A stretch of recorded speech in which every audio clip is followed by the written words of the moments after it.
we are live. What it do? What it do? What it do? Now y'all already know what time it is. It's Monday. Now we got a crazy show lined up, right? We got a crazy show lined up. I'm gonna tell y'all one thing for sure, three things for certain. I'm excited about the day. I don't know why I've been getting so excited about my Mondays lately, Jezebel.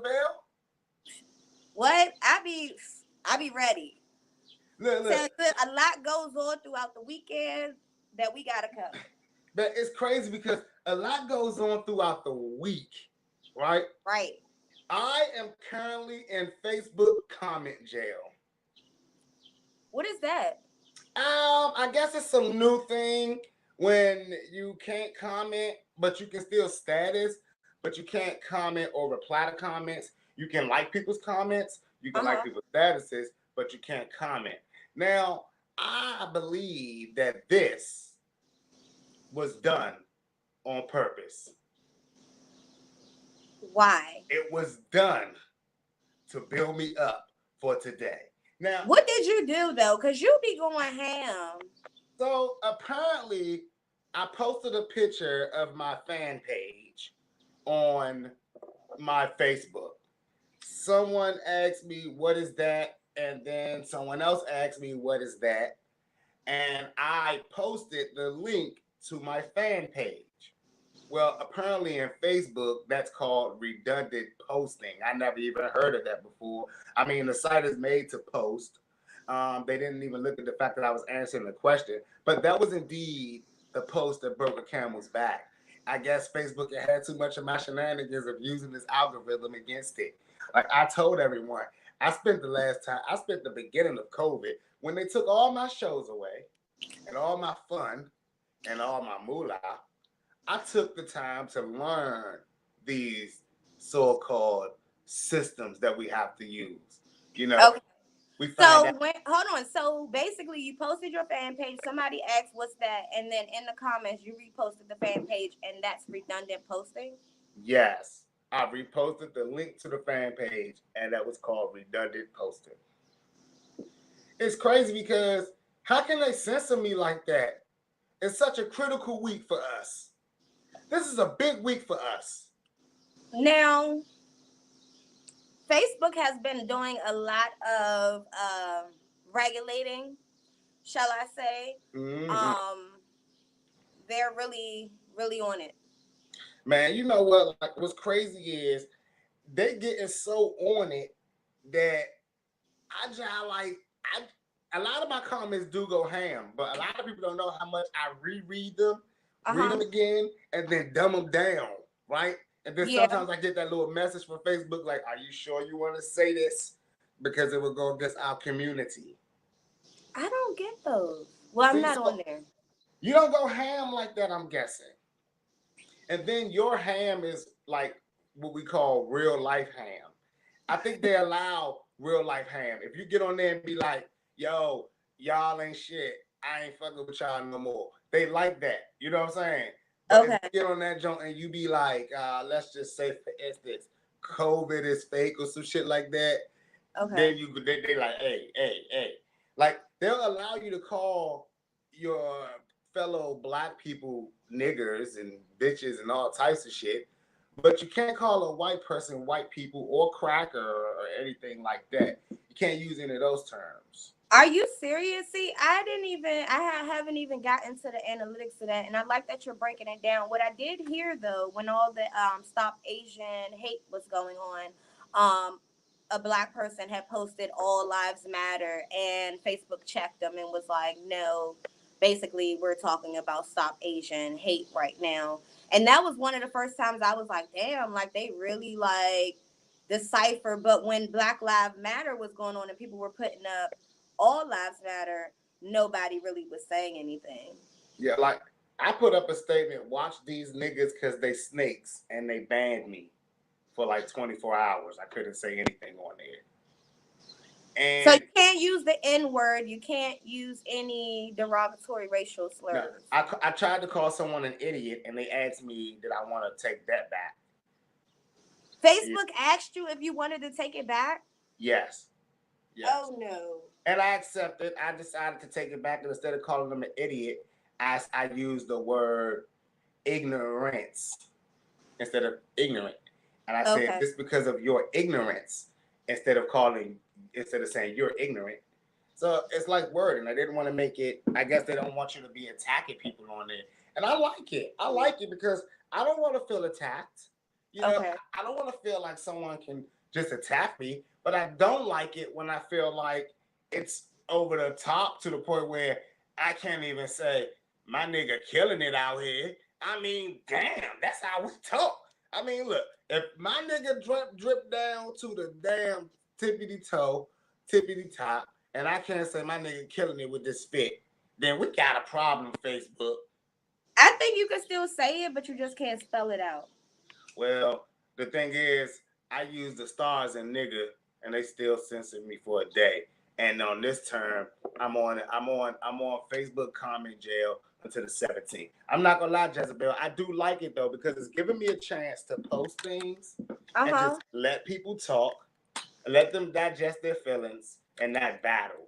It's actually been, how do you say, a less stressful time. It's been kind of relaxing. Okay. Do you find yourself getting into it with people like that you really feel like, huh?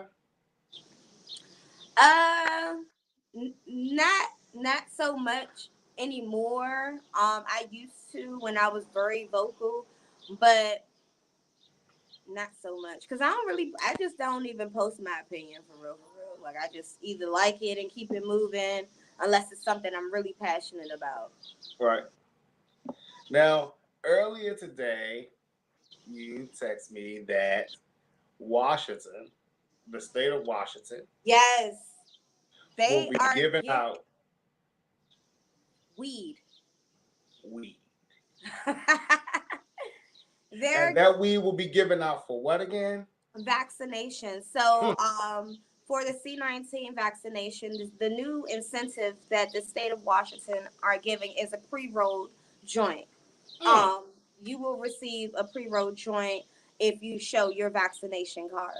Wow. Now, what I didn't get into is if that's just for medicinal card holders or if that's just for anybody that just wants a J. Now, Um, is it like I don't like pre-rolls. is it now? Do you remember when Safeway had that stamp card at the bakery, and every time you went there with your card, you could get a stamp and get a free cookie? Do you think it would be like that? No, I think it's just one time, one free cookie. Ah, they winging. See, like I would like to implement a punchy program where if you come around vaccinated and you got all your shots up to date, they should be giving you like little punchies. Like for each vaccination shot you have to get, you should get a little punchy. And what's a joint? Is a joint to make you forget? What I gotta figure out what strand are they giving you because isn't it the strand to make you forget the what you just done? The thing that my favorite podcaster, Lovely T, brought up is that if C-19 affects your lungs, why would you be giving out an incentive that encourages people to smoke? Well, So, kind of like like, I like I've already been telling everyone for years, cigarettes fuck with your lungs. Weed makes your lungs strong, like tum tum, powerful, what, like tum what? tum. But another thing that gets to me is why. I mean, like, they is it that serious that you want people to get vaccinated so bad that you're willing to give up what used to be considered a drug to people? Well, I mean, I guess yes, they're giving you a drug anyway. The vaccination is a drug, so a drug for a drug. Okay. Now Oregon is trying to follow suit. Wow. Um, Come on, Atlanta. Come on, DC. DC, if Come DC on, gets on Maryland, board. Virginia. Um, I don't like pre rolls, so I don't think that would encourage me to I go was about out. to ask you, do you think the vaccination lines would be packed?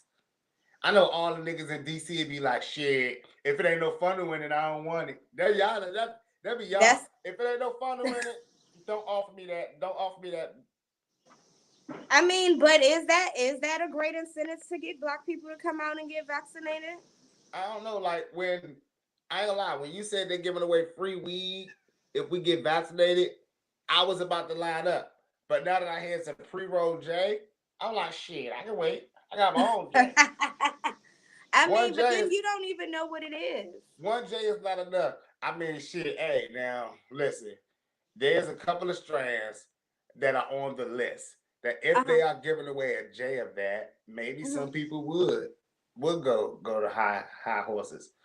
But like I said, I think that it would be better if it was a punchy program that would Hmm. make more people really go. Like you can get like maybe like 10 punchies, like 10 free J's. Now people will really go line up. Listen, It's if y'all only talking about two vaccination shots, so maybe. so there should be five punches a shot, 5 punches a shot. You know what I'm saying? Like every time you come out, like you good, you still good. I'm Mm, good. You know what I'm saying? I mean, come on yeah. now. If you go there, you're gonna be buying something anyway. They should make it like if you buy something and you got your vaccination card, you get a punchy punch and a little Uh jet. huh. I mean, that's more of an incentive, you know. And America, you know, what I'm saying, Press Joe, if you listening right now, you can pay me for that idea because that would work. Like I think that I would lead the crusade and tell everybody you're gonna get 5 punchies per shot, 10 free J's, and everybody be like, shit, where I'm gonna get 10 free J's at, and I'm gonna be like, Yeah. hey, you know. Now, Jezebel, My next my next question to you, go on ahead. a more serious note, before we get dive into the music, did you hear about the 6-year-old boy that was shot? Man, by that Asian guy. Why you gotta say it like that? Yes. Okay, yeah, because I want to be politically correct here. By that guy Yes. who was Asian descent, Yes. and I want to let Detroit know that because that was in Detroit, right? Yeah. I like the way that they trying to handle that situation as far as the people, but I want to know what place do we get off with it being allowed to fire upon little kids so freely now? I mean, where's the off limits button? Yeah, that kind of just that just it ruffles my feathers more so because from my perspective, and this is just my feeling on this. I feel like the guy just knows that he's protected, that he didn't even care like what color child it was, you know what I'm saying? Like it doesn't matter. We're covered, and it's messed up because Mm-hmm. I just don't see why any adult would shoot a kid unless a kid is threatening their lives. And like we all know, like kids can't threaten your life. I mean, unless you're in Chicago, those kids are savages up there. From the documentaries that I've seen, they always starting off at 8. But I'm like, his mom, his or some type of adult was there, and I'm His trying. father was it? Some adult was there, and I'm trying to understand in my likeneshood what part didn't another adult feel like I could come out here and speak to this adult, and then for the state to allow that bail, and he's pretty much walking free right now, right? Yeah. So it's very interesting to see how things play out, and like I tell all black people, young, like we battle these things. We battle these oppositions the wrong way. Like we don't even play their game. I mean, come on, guys. Every day I tell her, y'all know my motto is if they show us the blueprint, Mm-hmm. then it's to be done. So I mean, you guys need to invest your money up, get your businesses, start your Mm-hmm. businesses, have really good lawyers. Then I guess you're all good to go. Because we all learning the better the lawyer, young, you get away with murder. Now, if the little boy was trespassing, do you think that's possible? Why they gave him such a small bail, or You why want he? to know what's crazy though? It's a video. It's a video, right? And it looked like it's a sidewalk. I mean, I see a gate. I don't know where the little boy was. Now, if the little boy was trespassing, if the little boy wasn't trespassing, this is a little boy. Yeah. You know what I'm saying? Now, what if we find out the backstory is this little boy was like in some type of little con ring and he's going in people's house and breaking in and stealing stuff, right? Mm-hmm. Will we feel any more sympathetic? No, because this is a 6-year-old boy. I mean, I don't know about your Japanese hands or your Asian background or what you do or don't know, but Mm-hmm. hello, there's some hands that can be laid on a 6-year-old kid as opposed to a bullet, and there is other things that can be done, like no type of police was called, no type of nothing was called, so you wasn't A feeling no threat. sledgehammer. He first tried to get the little boy with the sledgehammer. Yeah, and the little boy went back. It's amazing. He tried to hit him with a sledgehammer, and the little boy went back. Kids are bad. I'm not gonna sit up here and say kids are bad. Like kids are not bad. I'm not gonna sit up here and say kids are not wilding right now. Mm-hmm. COVID got kids doing things that I never seen kids do before, right? Because they're driven. First of all, their school is online, Mm-hmm. their entertainment is online, Yep. and everything they do right now consists of Mm-hmm. online. And the crazy part about it is, as a parent, even as a guardian of a child, you can't censor what your kids watching right now. Like, Why not? well, I mean, hell, my kids got iPads that are school restricted down, right? But let's just be real. They still get ads and certain stuff. They still can watch YouTube on these things because they need these things for school, right?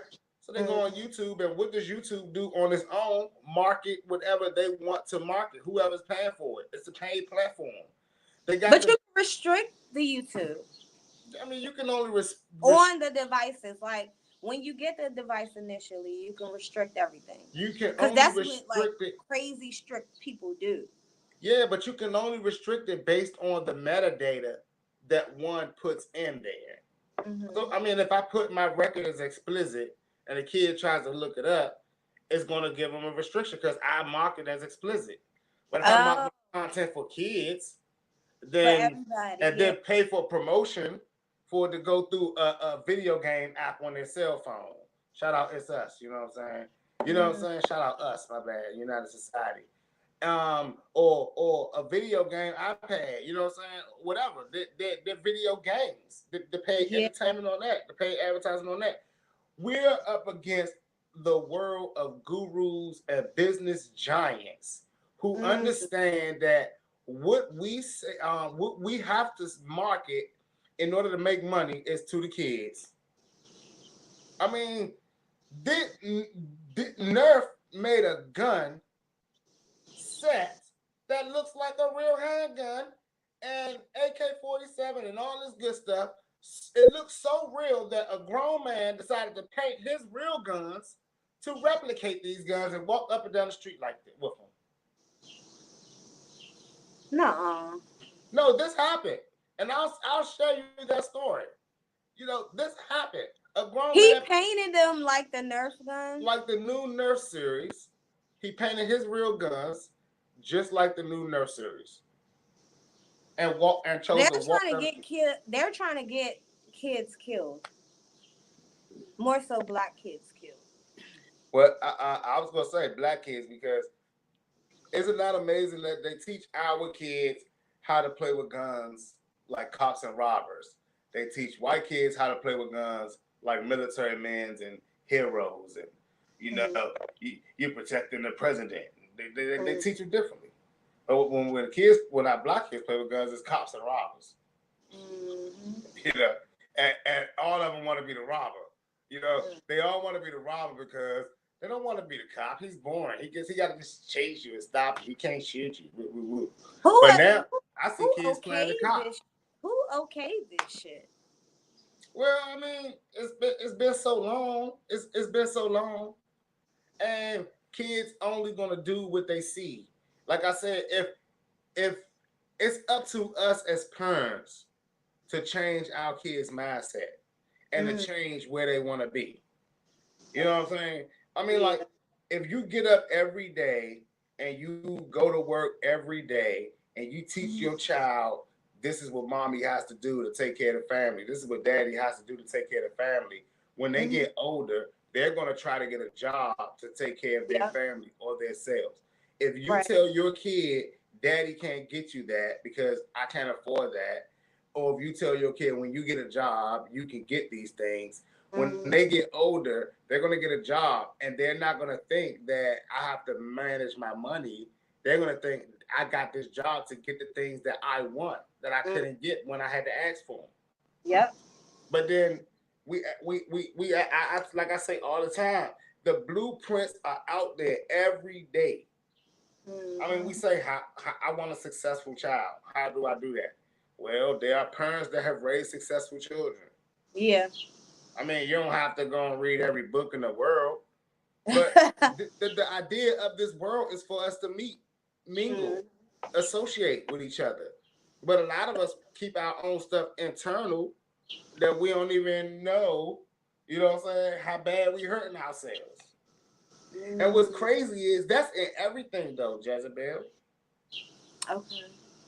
You know what I'm saying? And Yeah. these and like our kids today, because they're forced online, and because online is still controlled by adults who want to make money, who realize that a 3-year-old will watch my video over and over again if I do this. A 12-year-old will watch my video over and over again if I'm doing this. An adult may watch it twice. Mm. So who am I really catering to? Mm. That's what make me mad about artists that say I don't make my music for kids. So what do you say to them? Who do you make your music for? That's what I ask them, and I That's honestly what tell Cardi them, B says. She says she don't make music for kids. but she's a liar. I mean, listen, this is why this is why I want to attack Cardi B and any artist that's a major celebrity that say they don't make music for kids. Because by the time you buy the album, it's after a press run. Usually that press run is done after a radio run. Mm. What you hear on the radio 10 times out of 10 is not what they're giving you on the album. So don't tell me that you're not catering to the kids. Okay. Because when the kids over and over hear your song talking about that's some wop, that's some wop, there's the back to the back, that's some wop, that's some wop. Because that's how it was on TikTok. You know what I'm saying? That's how it was Mhm. on TikTok. Now all they want to do is hit wop, wop, wop. They don't give a damn what you talking about. But when that album come out now, we gotta know that that's a what whoop. It's Mhm. like, oh, she snuck one in on us. You know what I'm saying? So don't tell me that you don't understand that the kids is who sell the music, right? And I hate when artists say these things to me because like I tell all y'all, like I'm an artist, but I'm a person of psyche. And if your psyche is not truthful outwards, then you're not gonna win. You're not gonna win. If you can sit up there and lie to yourself, like you artists that sit up there and say, I don't want a deal. I don't want a record deal. But then you complain because you don't get a deal. You complain because you're not getting deal treatment. A lot of them say that though. A lot of artists say that. Yeah, that's what's crazy. They speak their own flaws into existence because when they hear deal, they hear record deal, right? But deals is everything from Yeah. endorsements Mhm. to sponsorships Mhm. to whatever. It's endless, like a magical unicorn. But we Mhm. but but we wanna be tough. I don't want no record deal. I don't want no deal. I don't need no deal. I'm doing myself. I'm stay indie. But then you're complaining. You're like, I can't do this anymore. I need to get to work. I have to work. I have to do this and I have to do that. And like I ask a lot of artists, well, I thought you make music. Look at you. What the hell? You see a bee or a wasp? It's a fucking cicada. Oh my Decide to god. come. Now they want to come on my balcony. Hopefully, it don't come over this side. It's on the Oh, other side mate, of the balcony. Jazzy, mate, my dog Jezebel, be getting. Jezebel, the truth, mate, is deciding to do her show in the elements today. And what we have in Maryland is a cicada invasion. And right now, tell us, how is that cicada invasion going on down there in the great DMV? They're out here. One, I almost crashed today because one, I was pumping gas, and one, actually, it must have got in my hair or something. Because when I sat in my car, it was like right here, and I was driving, and it just kept flickering, making that noise like the flickering on me. So I was like, ah! And I had to figure out where I was gonna put my car and park at, how I was gonna get it off me so it don't touch my skin. And I jumped out the car and shook my hair and shook everything, and yeah. Hey, what if when you got back in your car and you looked in your rearview mirror, it was like three more like look up like, oh No, shit. those cicadas in Baltimore are disrespectful. That's the only place since I've been here that they've actually come on your clothes and in your face. Right See, here, so does anybody have an update on when cicadas will be taking the high road and rolling out? next week, I think. Yes. Because y'all know I am slated to be there the 27th. Um, I heard y'all don't have them down there. no, we do not. No, we do not. I have not seen one. So why are they So, here? you know what's crazy? It's like I I didn't even start seeing dogs until I listened to the DMX album. I mean, What do you so mean? I don't Down know. there? Young Thug said it earlier this week, and I thought it was the most amazing thing I ever heard. So I just figured I'd say it today. I uh-uh. don't know how anybody could not see dogs until they heard a DMX album, but apparently Young Thug is the only person in the world to have not seen a dog, and if you're in Baltimore, a Doug, until he was listening to DMX. So I don't know. I think Young Thug is officially one of the best interview trolls that we have right now. I'm thinking that he Interview just says things. trolls? Yes, I'm thinking he just says things that he knows are going to make viral interviews. I want to get Young Thug on the show one day. Mm. I think it would be amazing. Some of the things that we say. Anybody can make that happen. Let me know. Yeah. Hey Jezebel, Did you see the Mayweather and Logan Paul fight? Oh my gosh, that was last week. Yes. Why does it seem so long ago? Because Young it's like as like soon as we do the show, then it's like all this shit happens. And then, okay, so we didn't get on that. Okay. No, I didn't see it. I heard about it. he made $100 million. Who? Floyd Mayweather. Logan Paul made $20 million. Floyd Mayweather says he will be doing more exhibition fights, and if we don't like it, don't watch them. But he's still going to get paid. And I know that he's currently probably looking for an opponent. And I'm on a campaign right now that he can box me because I would box Floyd Mayweather for $20 million. I got some hugging in me. Okay. Let's see Critics it. were mad and booing because they said it was too much hugging and too much dancing going around. And apparently, it seemed that Floyd Mayweather knocked him out and held him up. Well, I heard that people want refunds. Well, Because pay-per-view was not it was ineffective. Like some people didn't get to see it. It was shaky. So a lot of people want their money back. So I wonder how that's going to affect the payout. well, I'm gonna tell all those people that want their money back. Sorry, you won't be getting it back. Just don't order the next one. Just don't order the next one. Ain't nothing wrong Yeah. with that. Boss bitch shit all the time. Hey, just don't order the next fight because I remember when I ordered the first Mayweather fight. It was probably the first Manny Pacquiao and Mayweather fight, and I, Uh-huh. and I was very excited. I had all my friends over, and everyone was just smoking on some cherry pie, and it was a great night. And then I missed the Mayweather fight. But you paid for it. Yeah, So what did you do? I was shit out of luck. I was shit out Did of they luck. give you a refund? They did not give me a refund for falling asleep. No, no, no, no. They didn't. I But mean, I so do you think they give cash refunds or they'll just give you like a free credit? no, so I think they're gonna give no refund. I think that they're gonna blame your internet company,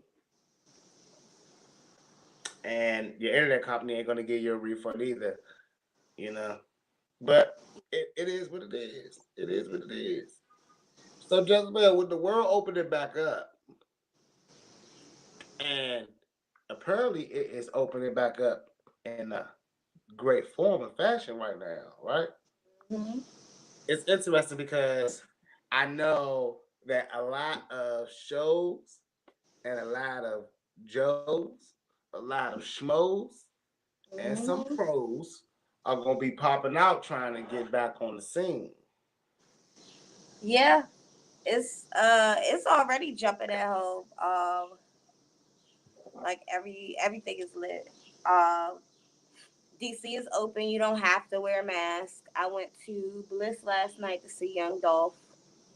Okay. Um, you don't have to wear a mask. It's optional. Last weekend I went to Nelly's. I think I told you. You didn't have to really wear a mask if you don't want to. So DC is pretty much open.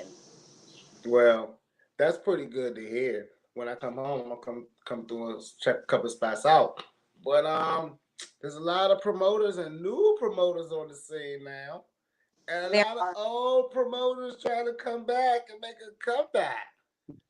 Now, I was a little. I ain't gonna lie to y'all. I didn't want to do this. I didn't want to do this segment like this, right? Uh huh. But I was like, okay, how do I do this segment, and what is it that I'm really trying to convey during this segment? Okay. So I wanna really say to y'all, this is a more so what to look for and red flags, right? Okay. Also, things that you should be looking for to ensure that you get paid. All right. So now, first things first, I want to tell y'all how to get paid because I think that if I start off with that, you'll understand the red flags, right? But Okay. y'all have to understand that these venues are opening back up, and these venues are registered with your companies. They have licensing agreements, right? Now, a lot of y'all have spent this time during COVID, and y'all have gotten y'all BMIs, and y'all have gotten y'all ass caps, and a lot of y'all do not know what to do with them. Now, why I say a lot of y'all? Because it's more than half. Actually, it's probably about 90% of the artists that have these PRO accounts that do not know what to do with them. Now, I know I can't tell y'all too much because y'all simply won't get it. You won't comprehend it. And this little ticker at the bottom that we have where people ask us questions or give us comments will be going fired off right now. But what I will tell y'all is this: these organizations that y'all have to use, they make them straightforward and easy for us, right? Now, Jezebel, it's crazy because I ask artists all the time, are, are you making anything off of your music, right? Right. A lot of them lie. A lot of them lie, right? Mm-hmm. Now, I want to tell all y'all artists, this is a news flash, people. Stream money is not real money. Okay. You will have to get 333 million streams just to get what you call gold that y'all looking for. You need approximately 7 billion streams to get that nice platinum plaque that y'all looking for. And I'm not talking about 7 billion streams, on just a whole album and stuff Can like you that. relay that in in like money amount? So when your goal, like what are you banking I roughly? mean, so the thing about it is the values of music changes all the time.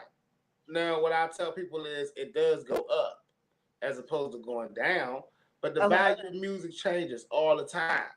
And because if you get, I gotta tell everybody, it's all about credits. All your music is about credits.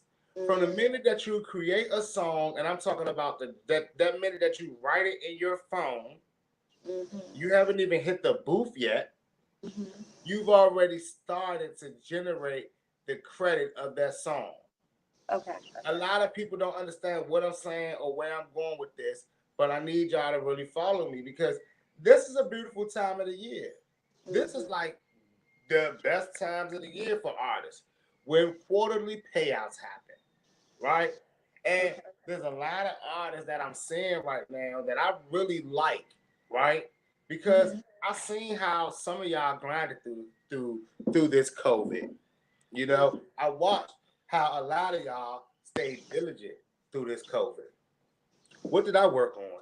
Well, I worked on building a company, you know, a real company that legitimizes artists and not like one of those companies that we see popping up, not an Instagram company, right? Because in the beginning, we think Instagram companies are where we need to be. You know, we gotta come up with $2,500 so that we can holler at the boom mans, and we gotta come up with $10,000 so that we can go holler at these people and things Mm-hmm. like that. And a lot of us we want to holler at these people. I mean, don't get me wrong. It'd be cool to link up with a boom man and he takes you on to go meet Gucci and you get you a good old record deal, or he take you Mm-hmm. down to Atlantic and he get you a good old record deal. I mean, because a lot of y'all don't know, record deals are like candy. I mean, what's a record deal anymore, right? And that's something I kind of want you to like, if you don't mind, like dive into a little bit, like the value of a record deal.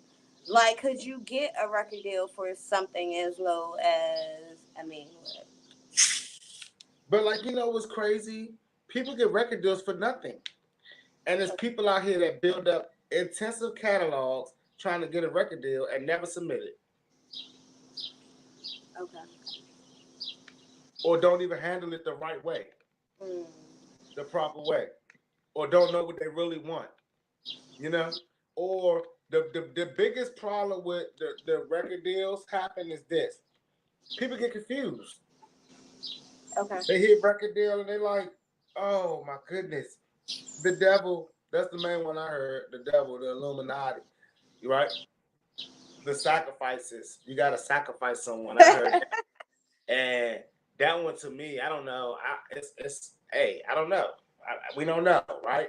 Maybe, maybe not. Maybe not. You just gotta roll with it. You know what I'm saying? I mean, every job has its sacrifices. I guess you know every job. I don't know. Like I tell everybody, if you want to get to the top of any job, you're going to sacrifice your time. You're going to sacrifice your family. You're going to sacrifice your friends. You're going to sacrifice your life, your daily livelihood, your ideas, your idea of living, your idea of moving, your idea of time. You're going to sacrifice all of that in any field that you want to be the best in. And if you want to go through your life just being okay and getting through, well, hell, you don't have to sacrifice anything, but you do got to work. Yeah. Now, let me answer your question, Jezebel. The importance, the value of a record deal. Well, they have the world, and they have the world at the push of a button. Okay. What some people would like to call one phone call and you're on. See, like Okay. this is what like a lot of people right now are hung up on this word distribution deal, Yeah. right? Mm-hmm. And it's hilarious to me because we have two major companies that are throwing out distribution deals. Like, I mean, they giving them like water. You want it, you got it. You want it, you got it. You want it, you got it. Empire and Sony Orchid. These Mhm. names are being thrown around like You said Empire, and what's the other one? Sony Orchid. Okay. These names are being thrown around as if they're like the mecca, the you made it point. I mean, it's that's like a person who's distributing his music through TuneCore, going around telling everybody he's with Sony. Mhm. Like somebody who's with Spin Up, going around telling everybody, "Hey, I'm with Interscope." I Mhm. mean, yeah, you are, but are you really? Like I tell everybody, it's hilarious because it's so many levels to this game that are made to give off appearances to keep you from getting to the top. Because everyone is not supposed to be a Jay Z. Jay Z is an anomaly, right? Okay. Right.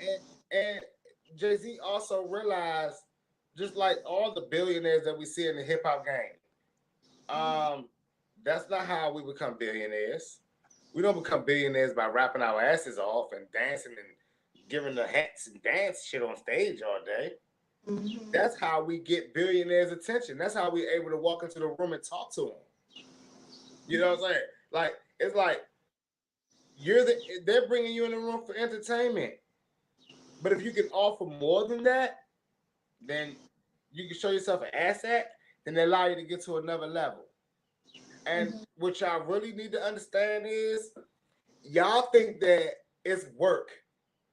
A lot of you are like, oh, I'm an asset. I can do this and I can do that. And I produce, I write, I sing, I dance, and you should see me live. Well, what else do you offer? Like I keep saying this one thing and one thing only. We keep thinking like black or like Asiatics or like colored people. We have to think like the people ahead of the game. If not one of them, if not one of them get on stage, juke jive, dance, and boogie, but they all make all the money, then Mhm. do y'all really think that juke jive and dancing and boogie is really where the money is? That's where the Mhm. attention is. That's where you make more than the people who are not willing to entertain, right? Mhm. I mean, duh, because you're gonna make more for when you're willing to be accessible. So if an artist is willing to go on the road around the world and perform for people, hundreds, thousands of people, millions of people, then shouldn't he be paid more than the person who's only willing to keep going to a bar and performing for the same 50 people? However, y'all realize what I said is they both deserve to be paid. I didn't Right. say they should be paid the same amount, but they Mhm. both should be paid. Now, what separates what separates y'all or us, let's say that, like, what separates us from the Drakes and the Migos and the Kendrick Lamars and the Jay-Z's is not our music that we make. It's our venues that we have to perform at. I mean, back to what I started off saying, what y'all should be looking for. Every venue should be paying for y'all to be in there a licensing fee. And with these licensing fees, just same as if you wanted to get your game on EA, Mhm. on 2K Sports, on Call of Duty, on um, anything, if you want to put your music to work, they all these people buy licenses to your music. And with these licenses, listen, I don't want y'all hustlers. Don't all ask me at one time, because let me tell you, hustlers, this. This is not like selling on the block with your friends, all right? This is not you hit up these organizations, you submit these things, and then you get to walk home with a pocket full of money. No, no, don't call me and saying I did and I didn't get paid this month. All right, this is a job. It's called the music business, and just like you have to wait for a payday on your job, you gotta wait for payday on the music business. Everything has its payout, distribution dates, royalty dates, and that's royalty publishing, royalty international, royalty domestic. You have mechanicals, you know, then you have performance royalties.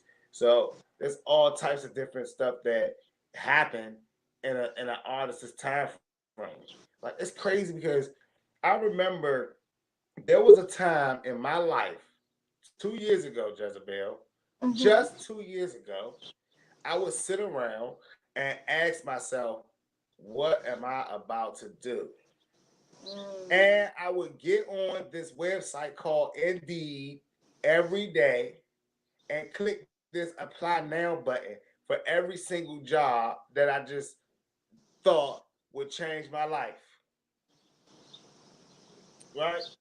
And every year that I did that from 2000 and I don't know, 6, maybe 7, because 2007 was probably the last time I had like a real job, with benefits where you bring home a shitload of money and shit like Mhm. that. Because in 2006, 2007, I wasn't even doing music.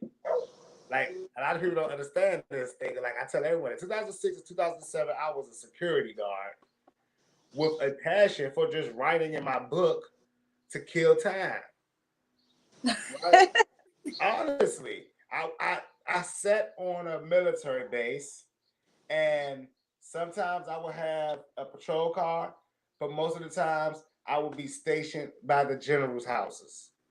The general's houses set along this little riverbank, I think, in Anacostia River, that might be what it is, but it's set along that riverbank, Mm. and it was in the back of a military installation, and it was one God shack, and that God shack was really there to make sure no one came across the water. But Mhm. I don't think anybody ever thought they was gonna do that, you know. Yeah. So I sat in that God shack because I couldn't watch TV. I had my notepad and I wrote. One day, one of my lieutenants just busted on the God shack on me because he thought I was sleeping, but I was actually writing. So he was like, "Whoa, what are you writing?" And the rest was history. I'm writing this, just some shit to kill time. He's like, "Let me use this." I don't know. I don't know what he wanted to use it for, but you know me, I handed it to him. At, at that moment, unbeknownst to me, that was the first time that I was learning the music business. I had Without even. without any clue. The Mhm. next morning, well, the next day, afternoon, because I work from 12 to whenever they let me off, right? That's how security works. But no, you're supposed to get off at 9. Sometimes that 9 turned to midnight. Sometimes that midnight turned to 3 in the morning. Didn't matter. It was all good money. I mean, I was making like 22, $24 an hour, you know what I'm saying, by the time I was done. And I was sometimes working about 14-hour days. So it was like Mhm. really retarded, right? There was no me time. There was no family time. Except for when I was on the weekends and when I was off, I would never stay home. I would always go to hotels and stay in hotels. But unbeknownst to me, I was learning the music business because the next day he comes to the gate and he plays this record. He's playing this record at maximum volume in the security search and lane, and everyone is like, "Yo, this is dope." And I mean, like, for me, I didn't even know what was going on. I'm gonna tell you exactly what I said. I said, "Yo, turn the damn music down." Right? That's what I said. Because even then, like I said, a lot of people don't understand. I was not into music at all. Right? I mean, I didn't even. If I wasn't with my wife, I wasn't even listening to music. I didn't care. Like, only reason I got into music because I was driving her around all the time, and Mhm. she liked music, so she would play Okay. things, and I would be like, "Oh, who's this? Oh, who's that? Oh." I was learning arts, right? And what was crazy about that is when that song was made, he said, this is what you gave me last night. Again, unbeknownst to me, another security officer at the time was managing some DMV artists. And he says, wait, he wrote this? That's what he said. Mm-hmm. He says, well, can you do that for yourself? And he paid for a studio session. And I went to the studio that night and I didn't know what the hell I was doing. I didn't know if I sang. I didn't know if I rapped. All I know was I wrote. That's all I Okay. knew. So I really bombed the first session. It was a real song with no structure at all. None. So here it is. I'm asking myself, okay, I'm still working. I don't know nothing about this game. I don't understand this game. What's the Mm-hmm. big deal? What can we really do? What it's fun. It's hobby. Man, I tell you, my pops told me, hey, if you're gonna do things, make sure you do it to the fullest extent and you aim to be the best. Mm. I tell everybody this. I joined ASCAP in 2007, and for 10 years, I was making dollars, pennies, Mm-hmm. pennies. So 2 years ago, I was sitting on my couch, just like every artist out there right now that's watching this show, trying to figure out how, why, what. I was the same way, right? And then it was like, for me, everything is about competition, but it's about friendly competition as long as the other person does not acknowledge they're in competition with you. Okay? So What? I want y'all to understand what I'm saying here. That went. So let me reel y'all. Let me get y'all here, right? Because Okay. this is how life is. Life is a competition, and you have to look at everybody and say these are the levels that I want to reach. When I was younger, on my wall was Jerry Rice. You know what I'm saying? Like I knew I wanted to be a great wide receiver. I practiced Jerry Rice plays. I practiced Jerry Rice moves. I practiced, everything. I that had the affirmations right there. Now, when I played against all my friends, they didn't know that I wanted to be like Jerry Rice. They just knew I wanted to win the game. Mm. So in the end, all I had to do was go out and play like Jerry Rice, and hopefully I'd be better than all of them because they're not on Jerry Rice level, right? But Right. now when I say everyone is friendly competition until they acknowledge that they're competition, there's always going to be someone that says that they're better than you. And that's when you have to show it's no longer friendly competition. Now, if you want to acknowledge that you're better than me, I have to show you that I'm better than you. Yep. I Facts. have to not acknowledge it. The friendly competition is out the window because I already was thinking of you as competition. But now you're acknowledging that you're my competition, so now I have to be better than you. Mm. So for me, when I got into the music game, I jumped right in and I went straight to performing. You know what I'm saying? Like went right to the Right. studio, started performing, and booze, claps, booze, claps, booze, claps, and still broke. Quit many jobs, quit many jobs to try to figure out if this is maybe for me. One of my jobs, my supervisor or boss or whatever they call, but the owner of the company, he said, "Nah, you're a musician. You should focus on that." And I was like, "Yeah, you're right." I mean, all day long, I'm like, "Yeah, y'all should hear my new album. Y'all should hear my new mixtape. Y'all should hear my new mixtape. I'm dropping another one next week." He does it. It's 2011, 22. I'm going, "Hey," I'm like, "Yeah, y'all should hear my new mixtape. I'm working on a new mixtape." Oh yeah, oh yeah. Every day at lunch, I would go into the studio for a whole hour and make it back to Mhm. work. But about 5, 10 minutes late sometimes, usually. But I was in the studio and not being it, listening to my new record, and people would come to the desk. I'm like, huh, huh, yeah, yeah, yeah, yeah, right there, I got it. But that was Right. my thing. But we asked, how do we start making money? Well, eventually, I had to ask myself, if These people that never ever move their feet make money by just sending you off to handle your dreams. If the record label, if the record industry is so twisted and so weird, and they're all making millions by sending you out to do shows and do this, do that, well, what happens if you sending your own self out to do shows? Wait, how is the record label getting paid for these shows? Mm. Right? How are these things happening? What's happening? That's when I started asking myself.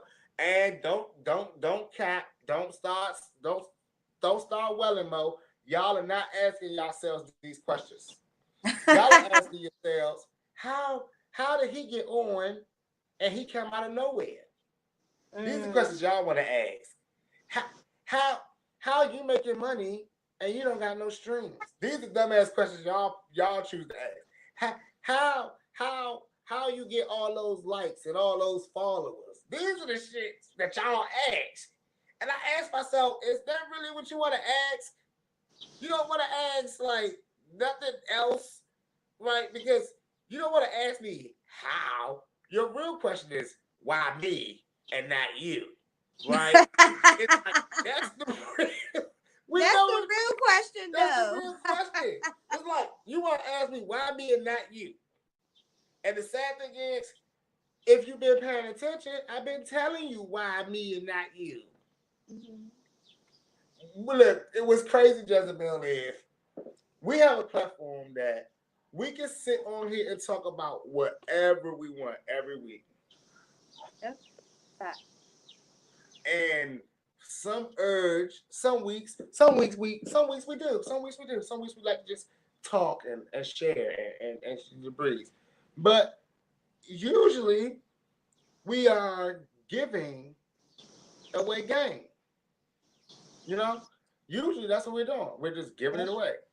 And what's hilarious about that is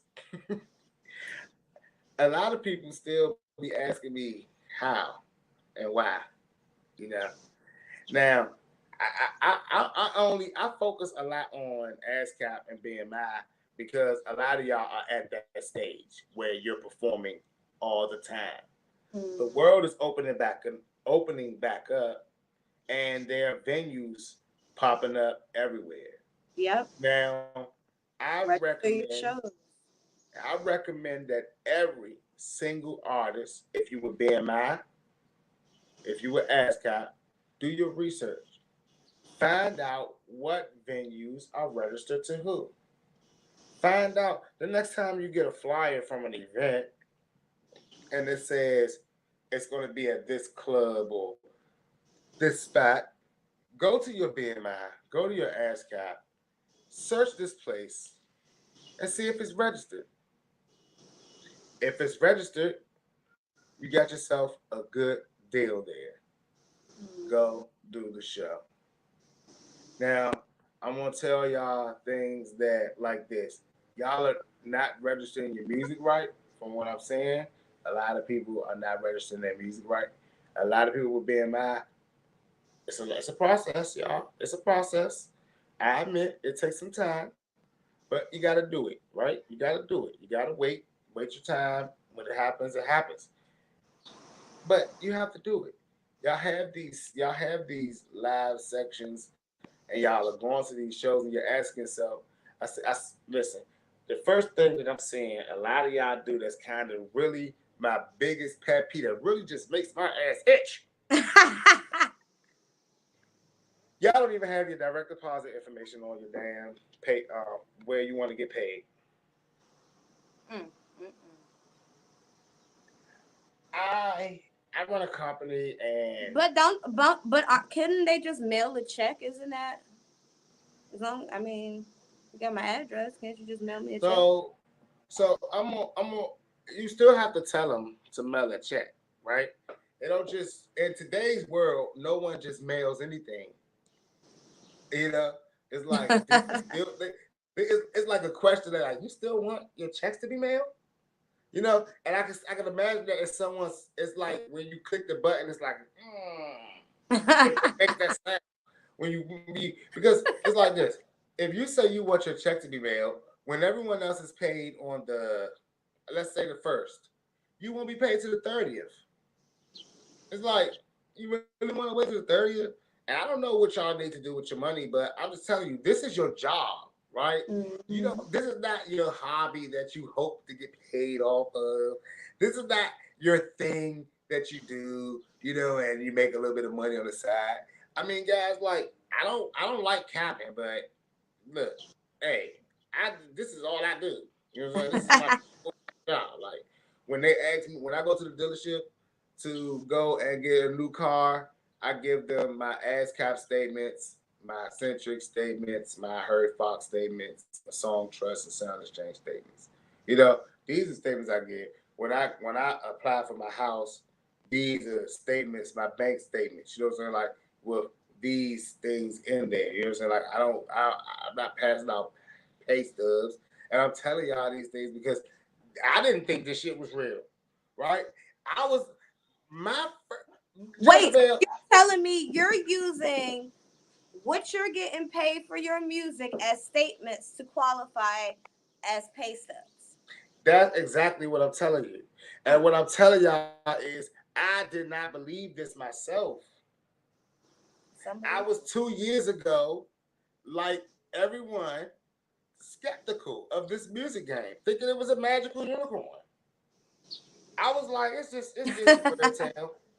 If we make it, if Why someone you keep sees me, saying they that? sign me, right? That's why I used to think, ooh, I gotta go to this show because they're gonna be there, and if they like my performance, they're gonna sign me.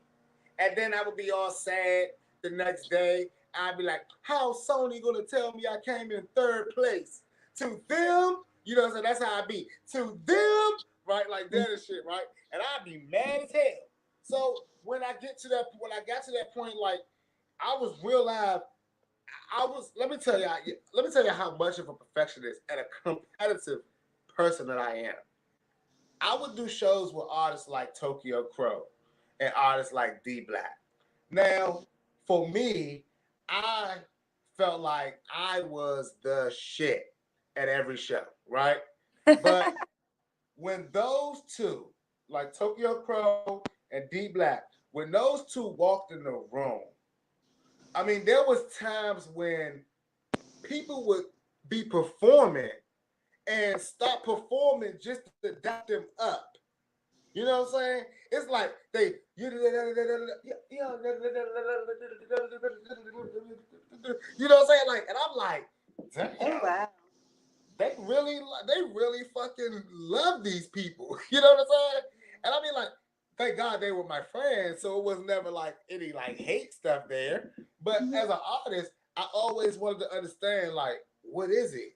You know what I'm saying? I mean, look, Yeah. I was the kid in school that if there was a cool kid, I wanted to know why is he cool, and I would ask the people, like, what is it? Is it because is it how he walk? Like, Mm-hmm. what is it? How he is it the accent he used? You know, like I mean, listen, I wasn't the most popular kid in my school until I was the starting quarterback on my team. Mm. That was my senior year. My senior year. You know, after then, I really had more confidence than a little bit. It was like you go from that kid searching for security, right? You go from that kid looking for somebody to tell you you're good, looking for somebody to tell you that you're good enough, looking for somebody to tell you that you look right, right? And then you find a way to find some stardom or Mm-hmm. spotlight, right? Because that's how high school is. You come in as a ninth grader, and if you ain't got no seniority, no older siblings or cousins or whatever in that jump to put you on, you gotta make your own way. Yeah, that's If you true. ain't hanging with the cool kids, don't let your ninth grade year you get caught with a loser one time, you know, because they're gonna label you a loser all 4 years, Mm-hmm. and you're gonna have to fucking fight every day, right? So it's like, what do?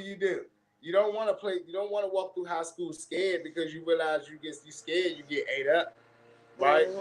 So it's crazy because we all hopefully made it through high school, and for the ones that's not making it through, that hasn't finished high school yet, you have a really good opportunity to really evolve as a butterfly and take it by the horns because life is like one big high school. You could say that again. It's sad because Jezebel, like I said, 2 years ago, I was really, really skeptical. I was sitting on my couch and I was looking for a job. I actually, y'all not gonna believe me when I say this, but I applied at NASA. Mm. And I don't know anything about astronauts, space, if it's real or not. But I just saw NASA was gonna be paying 30 plus an hour, and I was like, shit, why not give it a shot? Yeah. You know. And then I went into a mode where I was like, all right, I'm not working on no more music. Like I'm done this. I was done an album that still hasn't dropped. This is 2017, right? And I Mm-hmm. still haven't put out none of the music on that album, right? Uh-huh. And I had worked on that album. Me and Jimmy worked on the album for 2 months, and then we stopped. We just stopped cold turkey, and I was sitting there like, man. And I picked up a book, and I started researching. I started studying, and like I tell every artist, you got 6 months. You got 6 months in you. You've been waiting this long. I don't care if you just started last year. You've been waiting this long. You got 6 months in you. And I look, a lot of people think Jezebel. This is the part in most shows or most people where they say, just let me know your budget, send me some money, right? Take care of me, take care of me, and I'll take Mm-hmm. care of you. I'll get you straight. This is the part where everybody expects us to say that, Yeah.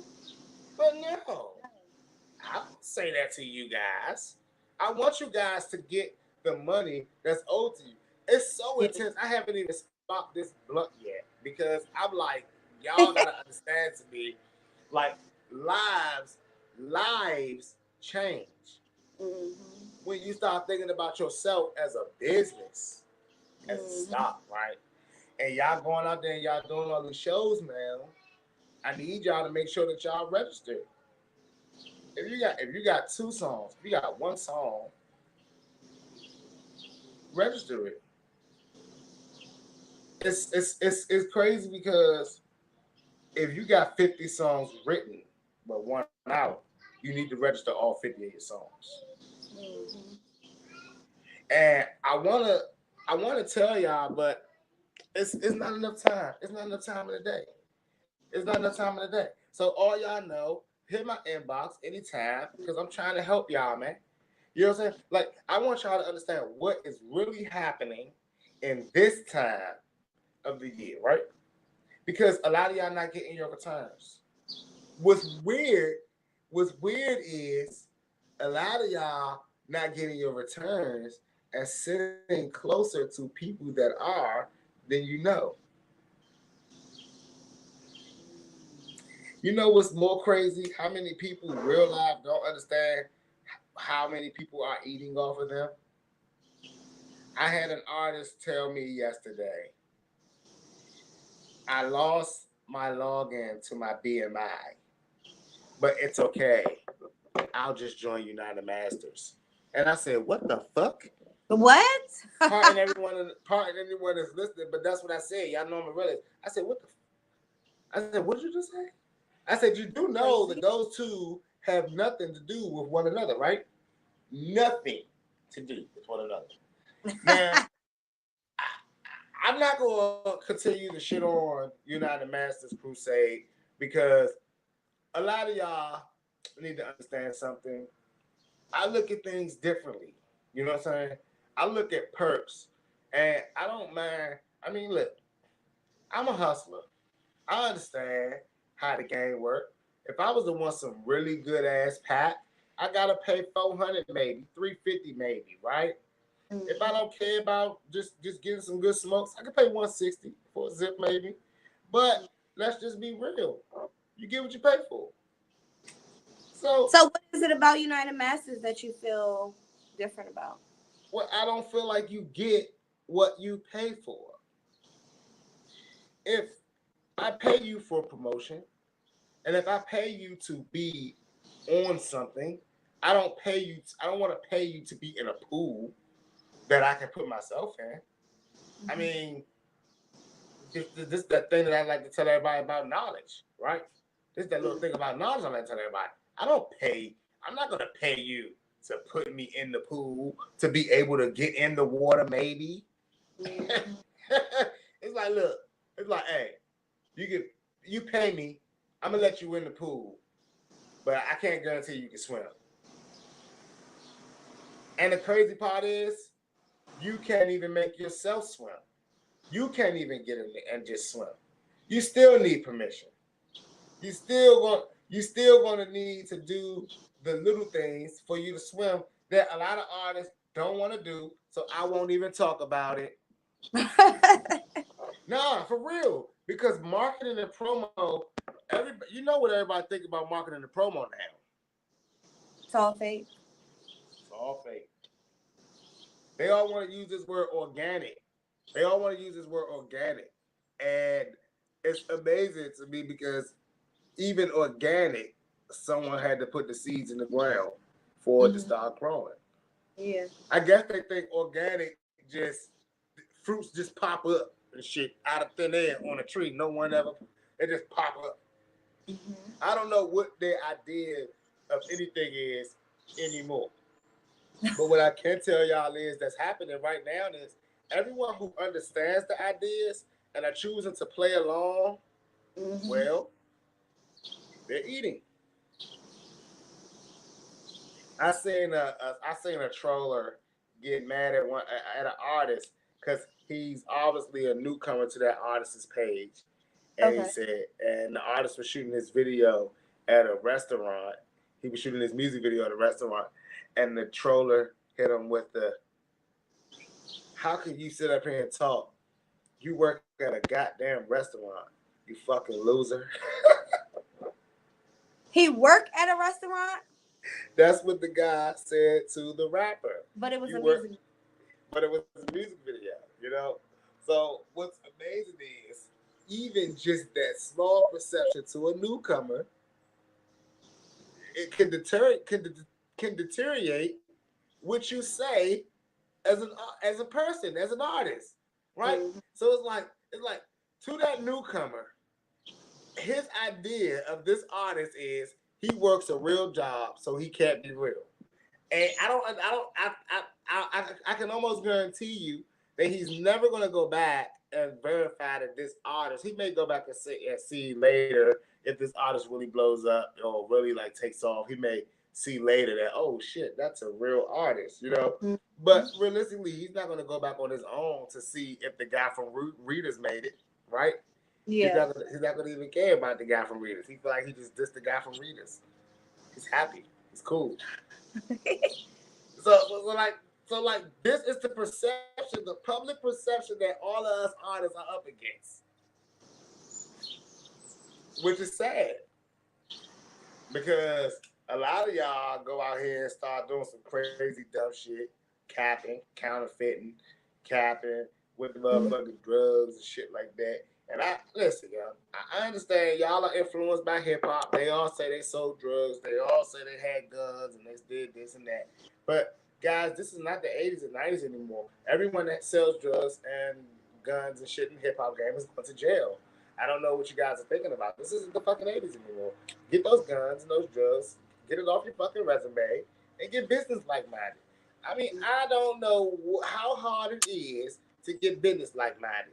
I don't know what it is about artists wanting to find fame in a 3 year lane. can we um can we talk about filling out the crowd and performing? Now, the question I have for you is when you're performing, do you is like is there a certain way like your set list of, for instance, do you base that on the type of crowd you're performing in front of, or is it the same set list every time you perform? So, what people need to it's rules to performing, and it's zone rules. Okay, so now I took a workshop on performing. That workshop was held by KRS-One, Kanye West, Most Def, and Redman. Right now, to me, these are some of the greatest performers, especially at that time when I took this, they were the greatest performers that pretty much there were. They teach you the art, the element of not just not just how you perform, but what you wear on stage. I mean, if you got maybe a 5, 10 song set, how would you want to dress to make that performance not feel like it's so the same thing? You know, Redman talks about how one of his shows he realized he had a pretty lengthy set, but he really had one outfit. So what did he do with that one outfit? He turned it into four. And how he simply did that was he started with his hat Kenny style. I mean his hoodie Kenny style. Pulled tight over his head. And he started the first set and he handled his own. And by the time he got to his second song, he unzipped it. So now he's created another element to his performance. Where it's like, oh now he brings that down. So now he has a hat on over top of it. Now he has a beanie on. So now there's another element to his performance where damn, I started seeing him with the hood on. Now Mm-hmm. there's a beanie and the shirt is open. And then to when it gets to the end of the concert, that jacket beanie might be out in the crowd somewhere. You know, and I mean all of these things are to create elements. A lot of artists don't understand that. I see a lot of artists make this when they're performing with their friends on stage. They make the biggest mistake of performing for their friends. They all looking at each other and tapping each other's chests and acclimating each other. that that is the worst mistake you a, can make, a and I lot of people seen don't that understand last something. A night. lot of people don't understand that no matter how big a stage is, it's got to be broken down like a pie. It's got to be broken down. And this is the tip that I want to give y'all, right? It's called stage movement. It's called left to right, right? It's called whatever side you're moving to is always supposed to be the free hand. Meaning, if you're going to this hand is free. And then when you're coming to this side, you simply move it to this hand. So this hand is free, so this hand is free. And it's all about, working the stage. You also got to learn that your songs are broken up in stanzas and structures for a reason. These structures are allowed for you to look at your crowd like the pie or like a big square with numbers in it 1, 2, 3, 4, and if the room is bigger, then you got 1, 2, 3, 4, 5, 6, and Mm. and if it goes up, then that's 7, 8, 9, 10, 11, 12, things like that. And you have to understand, like, if I gotta give one some, I gotta give two some, I gotta give three some, I gotta give four some. And sometimes, guys, this is a simple way it was taught in the workshop. If you start off on your show, obviously you're making eye contact with the people that are directly on your show.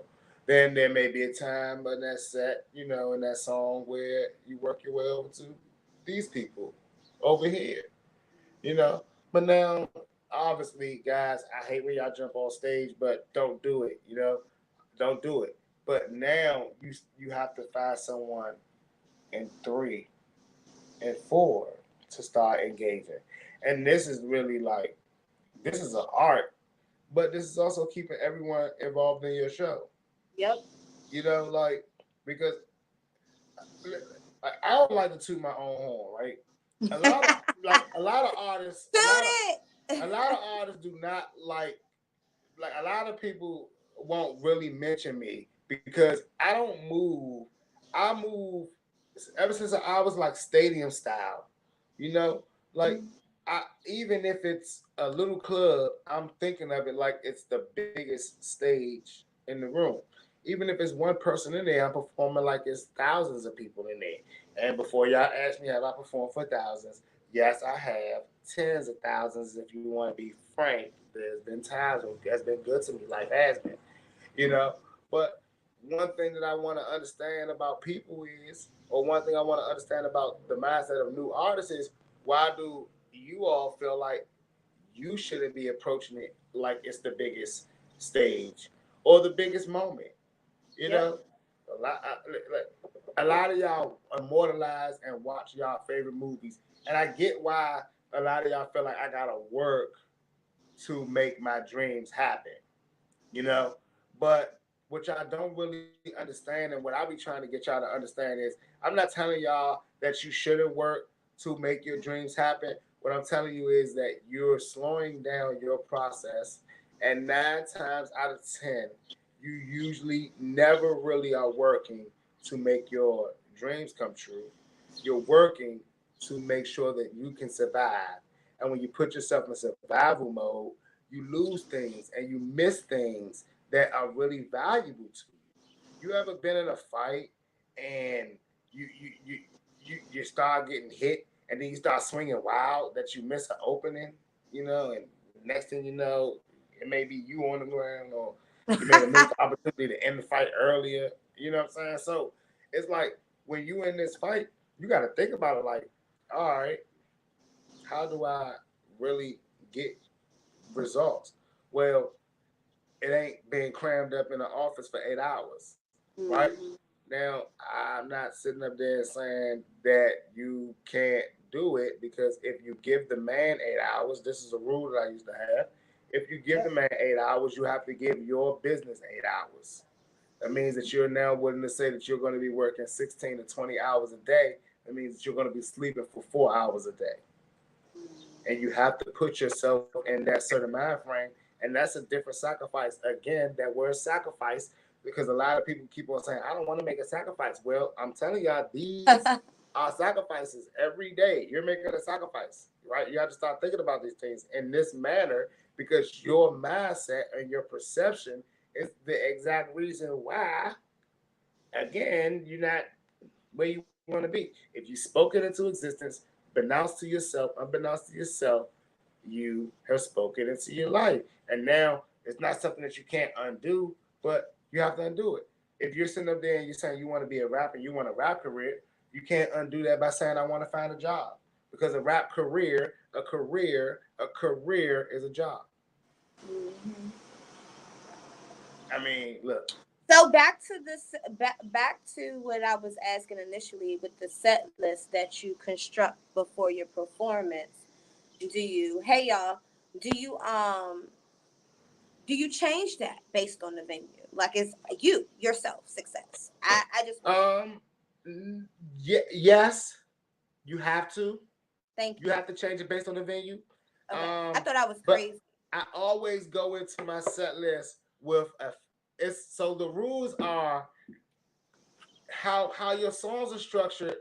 The number system goes 1 through 5, right? So if your highest song is a 4, or your lowest song, your highest song is a 3, you never ever start a show off at a 1 unless you're a 1 type artist, and that's tempo and vibe and feel. But the rules are, if you start off at 5 and work your way down, you start off at 3, work your way up, and then work your way back down. And these are all depending on your lengths of set. Now, if y'all artists got a 1 or 2 song set, and it's like, so let me tell you one time, right? I walked into this show, it was at DC Soundstage. I think I told this story several times, but I walked into the show DC Soundstage, and I had a set already in my mind. Mm. Everybody in the damn club was on some really gangster rah rah, like inciting violence shit, you know? Mm-hmm. And it was to the point where you could cut the tension with a knife. Every artist was to the point where they were like looking at another artist like, you ain't shit, you a bitch, I'll fuck you up, nigga. You know what I'm saying? Going ham, like everybody was going ham, right? So the DJ get to me, and my set list at that time, I had a song in it that was size 9, right? The song size 9, it was on my Attention Junkie project. So I had that song set up to go because it was number 4 and then number 5. So when I told the DJ, I said, listen, do not play size 9. Mm-hmm. Go straight to Lou, right? Mm-hmm. Now, that was the first time I ever went from a 5 to a 2, right? Okay. But I knew that it had to be done because there was attention really going on in there, right? I mean, Mhm. it was getting bad. So I knew that I had to change it up because no one else was. So when I did that, the promoter, as soon as I got finished doing Lou, which is a real like love song, right? It's a straight love song. So as soon as I did that, the promoter called up the next artist and he came to me and he said, "Thank you so much." Right? Because Mhm. while I was performing, no one want the fact wasn't that I had chose the right song. I chose the right song to change the mood. No Mm-mm. one wanted to stand by the stage and be anti-intense anymore. They wanted to go get drinks and shit. They don't want to hear love songs. They get drinks. They chilling now. They calming down. Niggas are starting to disperse and get into their groups. You know? And it's like, thank you for calming this bitch Mhm. down. Now we can get back to the show. You know? Yeah. Now I could have went in there with size 9 because the size 9 song is strictly a song about either you get the size 9 foot in your ass or the size 9 Glock, right? I mean, that's all it was about. So it was really like, and all my mans was like, no, don't switch it, do it. And I was like, nah, I'm not doing it, not tonight. Yeah. You know, not tonight. You know, and it was a good move. You know, it was a good move. So artists like, but you got to realize this: a lot of artists don't have catalogs. Even still, I think artists should be mindful of the place that you're going to perform somewhere. Like, not saying that you're supposed to have like light music, but even if you on the rah rah shit, like just pay attention because at Bliss last night, it was a couple of groups up there, and it was just like one particular group was not connecting with the crowd. Your music was rah rah, and basically, it was like the whole everybody in the crowd was just like this, like to Yeah. all three songs, like you didn't even. You know what I'm saying? Like you didn't think of the club that you were coming to. Like this ain't just a regular H Street, you know what I'm saying? Or you know what I'm saying, like stuff like that. This is a huge club. This is Bliss. So it's all types of people in here. Sometimes you want to be mindful of the song of your song choices. It's a lot of People females. get, people are mad at me because I say right now DMV wants to be Chicago and Atlanta. They want to be a mix of Chicago That and shit is Atlanta. whack.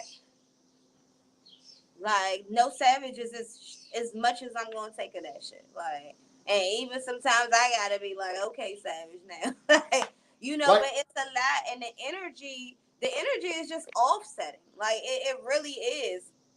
no, 30 niggas on it's the stage, y'all all like nobody's like you don't even give a fuck about the crowd. Like no, these artists don't give a fuck about the crowd at all. Like, and I'm just sitting here like, okay, like nobody was like, who's that? Like nobody cared. You and understand those what are I'm not saying? and like those are the artists that paid their money, right? They just Mm-hmm. paid for the experience. They're not gonna get up in the morning and register it. They probably just had their little camera crew out there and made a little moment for themselves. And listen, y'all artists, those are the artists that say out their mouths, I want to stay indie. I Mm-hmm. don't want no deal. Yeah. It's all me. But then Mm-hmm. those are the same artists complaining when they got alligator miles, Mm-hmm. complaining when they're watching other artists get on and saying that should be me. Why not me? You know? So come on. We know what the deal is. Is that currently a cicada attack? No, that Or was is a that something hornet else? or a wasp or something. I love outdoors, but geez, my bug candle went out. I was I'm about to good ask you, though. do you have one of those Glad bug things? Nah, I got this from Home Depot. It's some type of insect repellent. I gotta go get another one out the house. It went out. I watched a bug. I was doing a cookout the other night and I watched a goddamn fly or whatever it was. It was a big ass bug, but it flew right on the tiki torch. Didn't even care. Flew right on the fire. I said, "Oh, these Georgia bugs different. Oh, You need they a tiki gangster. These torch ring. shit. I need to put them like around my whole backyard, like a ring of them." So Mm-mm. I'm not buying it, man. I'm just gonna stay away from the bugs, man. I'm just gonna stay away from the bugs. You I know ain't what's trying to get. crazy though, Jezebel? Like a lot of people wonder like how are stars really made? Mm. And like, it's crazy because I know a lot of people wonder: is it the look? Is it the sound? Is it, what is it? What is making them a star? Money. Um, I say it all the time, y'all. It's a budget. Money. We can't even listen, y'all. If you want to be the best business around, you got to invest in the best stuff. If you want everyone to come to your club, you gotta have the best seats. You gotta have the best sound system. You gotta have the And best.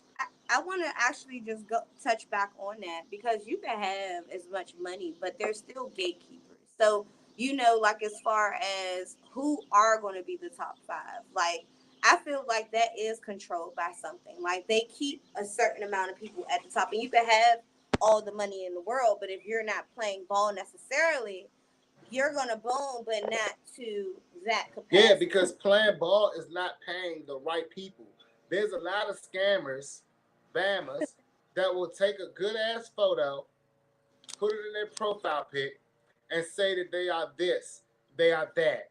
I mean, y'all, we are in a world right now where I can be outside with my iPhone. Shout out us.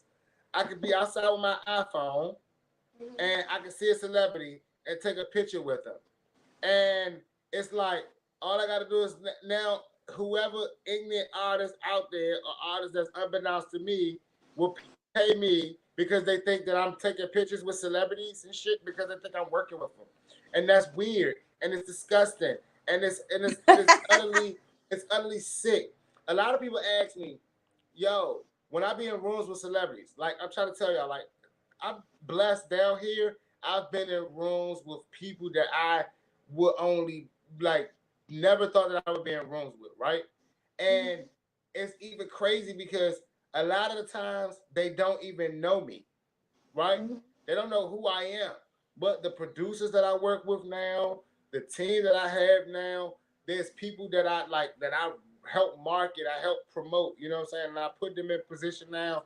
So like they bring me to places because they want to like show off these people that they know, these allies that they have. And when I walk into these rooms, I can't even believe it myself, right? So Mm-hmm. when I'm sitting there, like people ask me, "Yo, you're not gonna take a picture? You're not gonna take any pictures?" I'm like, "No." You know, you didn't take any pictures? No. What was that?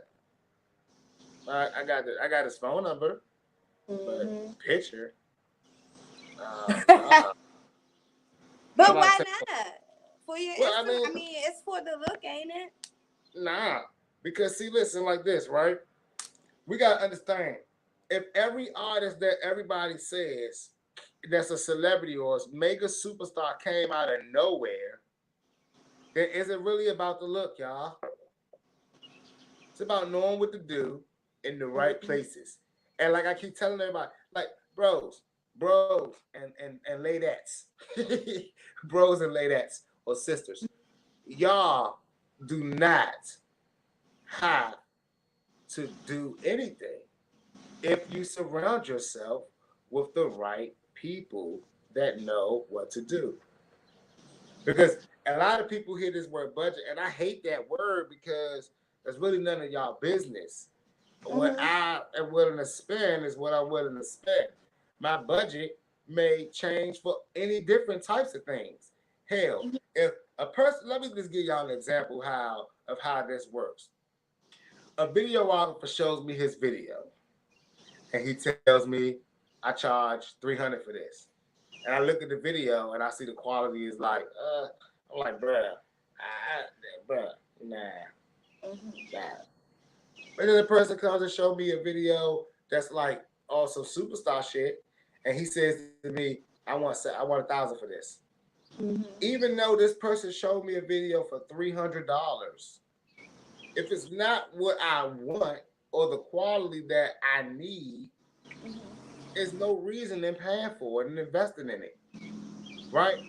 And I mean, like, there's going to be plenty of people out here that's going to say to you, "Hey, I want to work with you, but what's your budget?"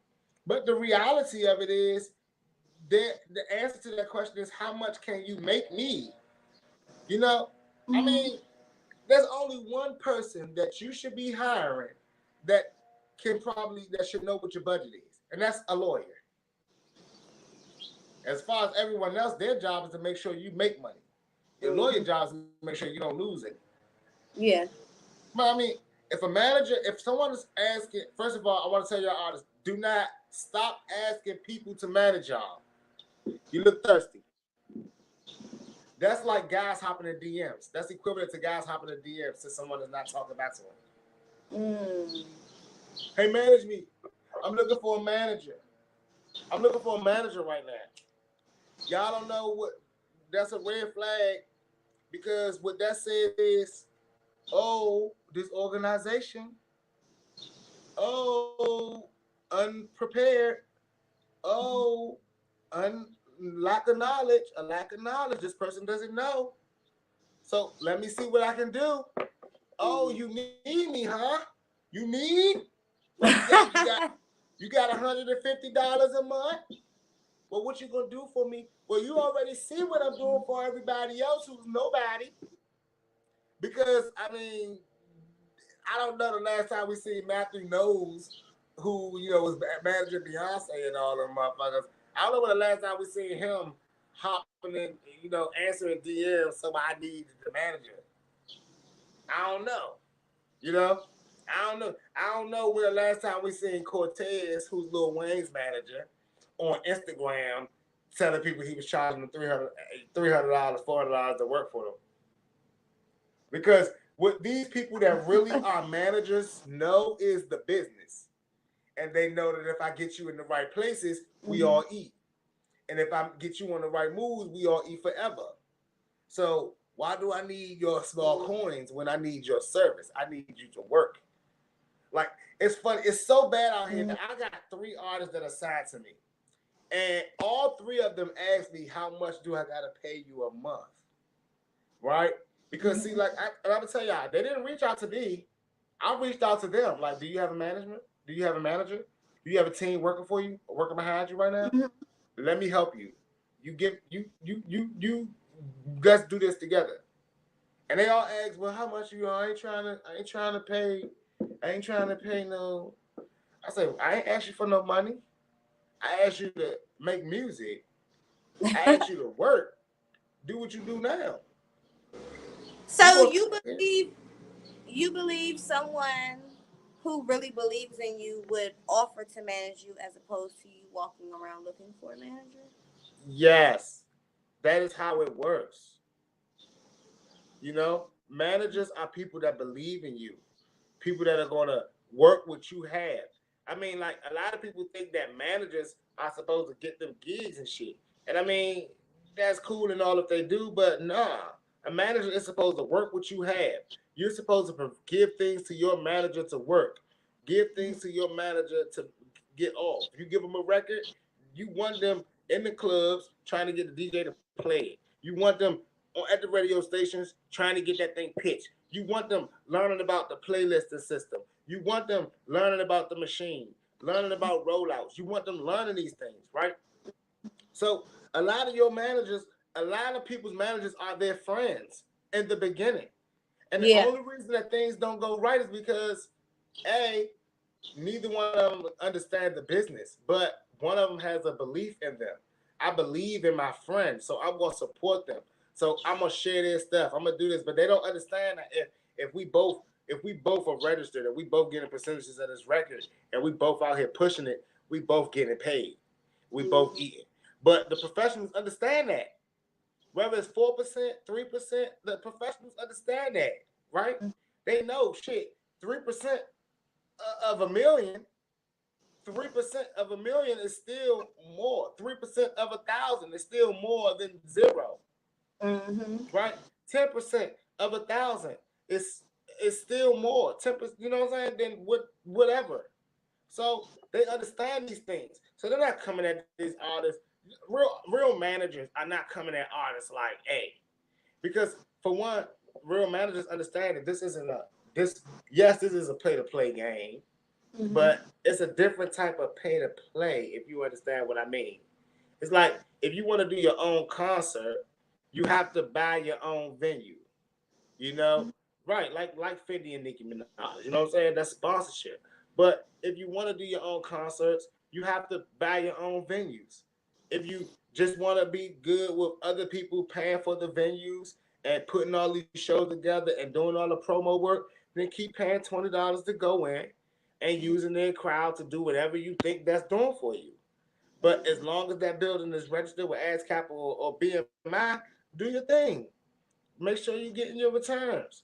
And I'm not about to tell y'all on the air how to and what to do. Y'all can hit me in my DMs and we can talk, you know. But there's little steps, small steps. If you're doing, you're doing. Or y'all can YouTube these things, Google them. Some of these things are not going to be easy to find, but it's about working. The same way that you would give, the same way you're going to give your boss 8 hours. He come in there and put a bunch of paperwork on your desk. You're going to figure out how to get it done. Well, guess what, guys? If you want to get paid, you have to do your own research. The research that you're doing at work, everything that you're doing at work is what needs to be done for this person to get paid. And he does not get paid that day, but he's been recouping money so long. That's why he pays y'all every 2 weeks because he wants to make sure his stuff clears. And then the minute y'all checks start clearing, that's when y'all know the company, y'all checks start bouncing, the company is fucking up. Oh, something ain't right. Something ain't right. But as long as y'all chest good, you good. But that's how the music business works. I mean, when I first started, my checks, like I said, they were small. I wasn't doing nothing. I was doing minimal. Then I started. Then an artist told me what he was doing, and I was like, ho, ho, ho. Again, y'all, that competitive thing, right? Because I'm like, nah. If we together, how you make more money than me, right?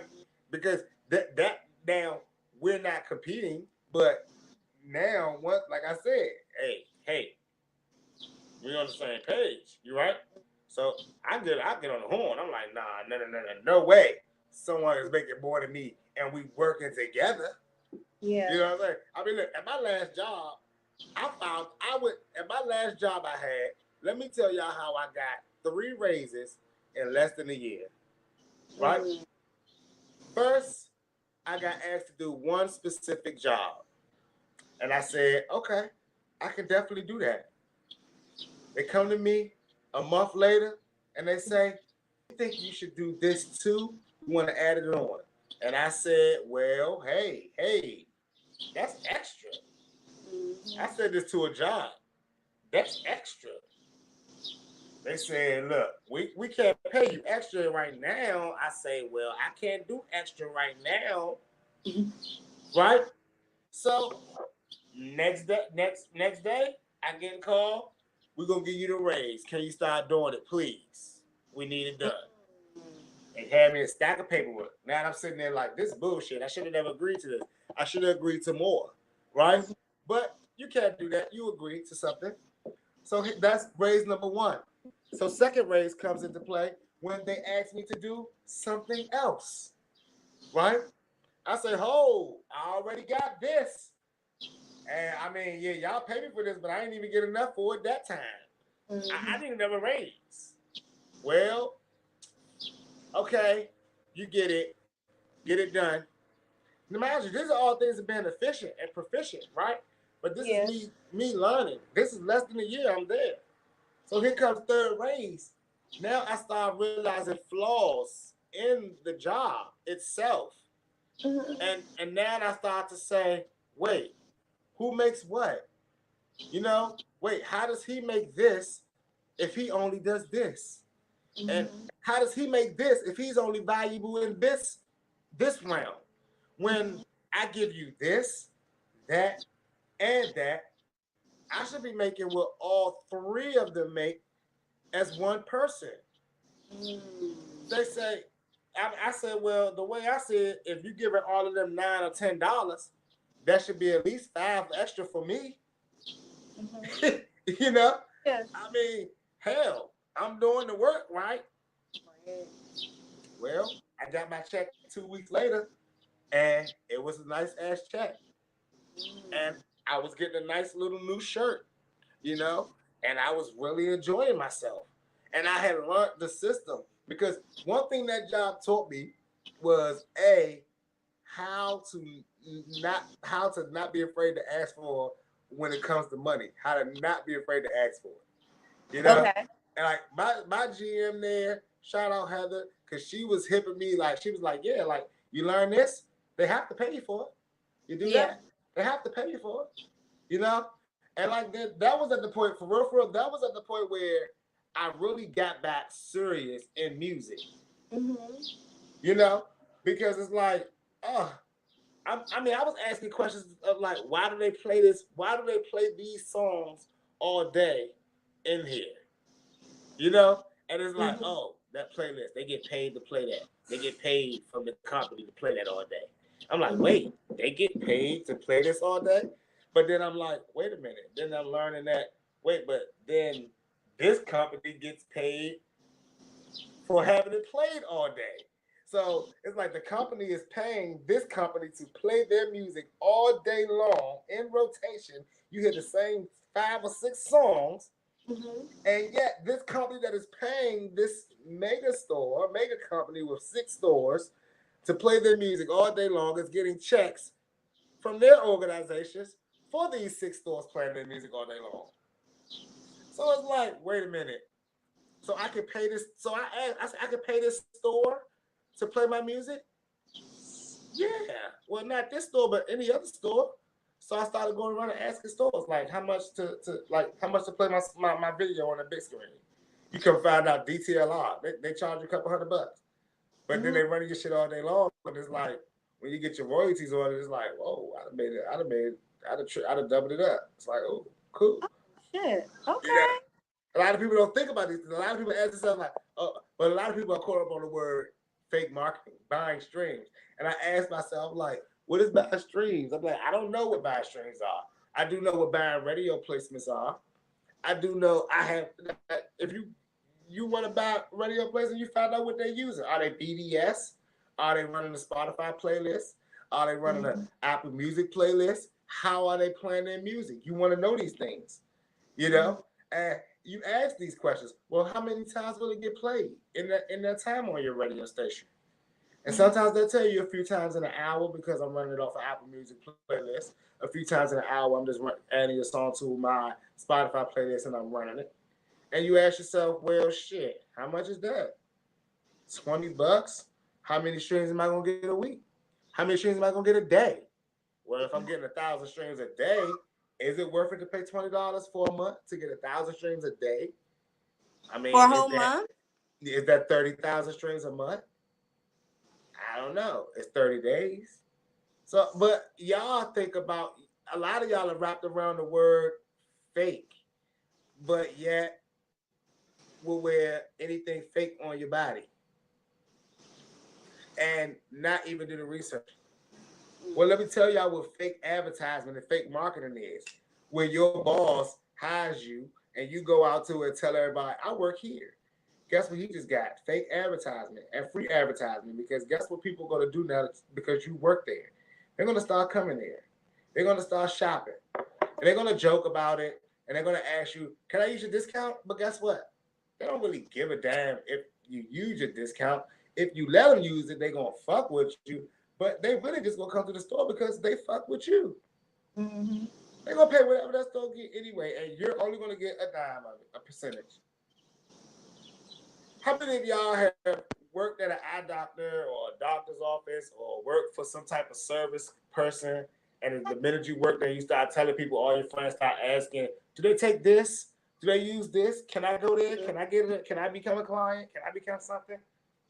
I mean, a lot of y'all that work for like Comcast and shit, half of your friends got Comcast because you work there. But you get a percentage. Well, that's what music is. I mean, look, it blew my mind when I found out that I can write my own submission to EA Sports and get on Madden. I thought somebody had to do that, some magical unicorn or giant like that. Nah. So then when I watched United Masters say, we're gonna submit you to the pool and get you in the list for EA Sports. And then I realized that I'm like, all right, cool. Well, any artist will say, all right, well, I'll let them do it. Let's see their results because I've done it before. I've tried to submit It's a process. They're gonna take the popular names always first, right? It's a process. But I've submitted myself. So now I say, let me let United Masters submit. And then I get my royalty statements back, and it's like 100% of this record is going to United Masters. And I'm like, hold now. When did we talk about this? Mm. What's happening? You know what I'm saying? And I'm like, never again. Never again will I ever submit a song for their playlist to get me to EA Sports when I can just do it myself and don't got to worry about somebody stealing it even when the song don't make it on the game. I mean, ain't nobody heard my damn song on no video game. I play them every day. They ain't added it. They have not added it. But I still pay United Masters every month for that submission. Now, no matter how many times that I've submitted to stop my payments from going to United Masters, they still get it. And you know what's crazy? United fucking Masters makes more than me off of that submission than I make off of that song on the United Masters platform. Now, is that fair? I don't think that's fair for six. I agree with all of them. Something's wrong here. But as when I hear artists say, I'm just gonna join United Masters, I cringe because I love y'all. Mm. You know what I'm saying? Like, I love y'all. And like y'all, I know what y'all think. Y'all think I'm about to be on the game. And I'm like, you play the game every day like me. You ain't heard your music on that game. You throw on the headphones on the beats and you sit there for hours waiting to see if they play your song on 2K and they never play your song. I get it. I get it. We all want to be playing GTA and hop in the car and it's our song on the radio of GTA. We all want to But be maybe featured. people should try one of the other video games, even though Madden and the other one is the most I popular. mean, like the thing is about it is you could try any of them, all of them, but the submissions are the same. The process is the same. Do it yourself, basically.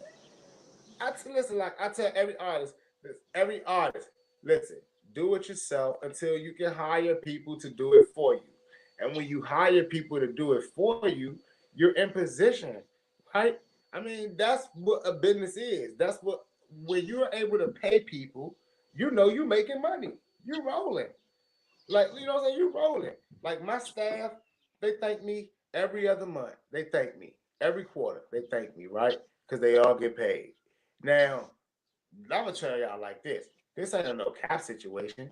Like I make sure everybody on my team eats, and my team is appreciative of it because they do everything that needed to be done to make success, right?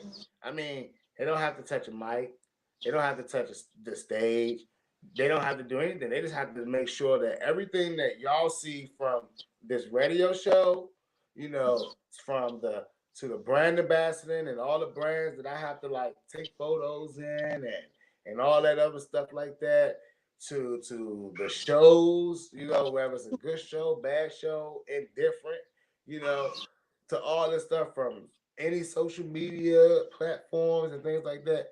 These are all things that have to be done to make me me, you know, and I get to wake up every day and walk out me because of the work that they all do behind the scenes. So everyone gets paid, right? And what's crazy is we look at ourselves and we say we're generating a business. We're a business, you Hmm. know? And we all understand, like, listen, everybody, this is still a job, right? If you work 2 hours a week, you're gonna make less than the people that work 20 hours a week. Yep. And if you work 20 hours a week, you're gonna make less than the people that work 80 hours a week, right? Hmm. But you all in position to make the same plays and the same moves, but the same way that you make them for your jobs. So we gotta ask ourselves, like, all right, what are we really selling? What dream are we selling, right? What are we really trying to do here, right? A lot of y'all say, I wanna be in position to live off my music. And like I said, y'all are with these organizations and not using them properly. Y'all have to go back. Y'all have to like do your research, how to register your songs, how to register your shows, how to register everything that you're doing. You know what I'm saying? Like how to get brands to put you in their clothes and they start promoting you. How to get radio stations to play your stuff. And right now, guys, this is the best time of the year. Let me tell y'all what's happening right now. Everybody's getting paid. So everyone's happy. So this is what y'all need to do. Y'all need to reach out to all these stations. And a lot of y'all stop. The gatekeepers are gone. The internet radio is just as powerful as syndicate radio right now. Mm-hmm. Do your research. As long as that station is BDS registered, send them your music, guys. Start reaching out to these program directors and get your music ran. And like I said, ask these pertinent questions. What playlist are you using? Are you using the Apple Music playlist, Spotify playlist? I mean, shit. If you got the time, you can get on about 20 stations, 25 stations, right? You get on 25 stations, and all those stations are giving you 1,000 streams a day, or let's say they all giving you 100 streams a day for y'all, or 1,000 streams a day. But all of those stations are giving you that. That's y'all do the math. That's a lot of streams a day. So it's crazy because I try to give a lot of insight because I want all of us to be able, like, I want us to be on tour one day laughing about this. Like we all on tour laughing, like you remember what? But it's the invitation. Only a few go get a seat. You know, that's what's amazing. It's the invitation. Now, that's what it's about. That's what it's about. What you smoking on? So I got my hands on some London pound cake.